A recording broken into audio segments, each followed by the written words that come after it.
નમસ્કાર, હું છું જાનવી અને આપ જોઈ રહ્યા છો ચક્રવાત ન્યૂઝ।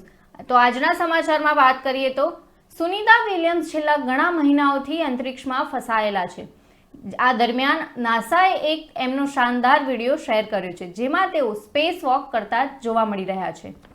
ભારતીય મૂળના અમેરિકન અવકાશયાત્રી સુનિતા વિલિયમ્સે ગુરુવારે સાંજે ભારતીય સમય મુજબ 6:30 વાગે આંતરરાષ્ટ્રીય સ્પેસ સ્ટેશન પર સ્પેસ વોક કર્યું હતું।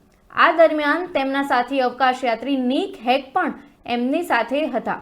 નાસાએ બંનેના સ્પેસવોકના લાઈવ ફૂટેજ શેર કર્યા છે। આ સ્પેસવોકનો હેતુ neutron star interior composition explorer X-ray ટેલિસ્કોપનું સમારકામ કરવાનો હતો। આ મિશનનું નામ યુએસ સ્પેસવોક 91 હતું।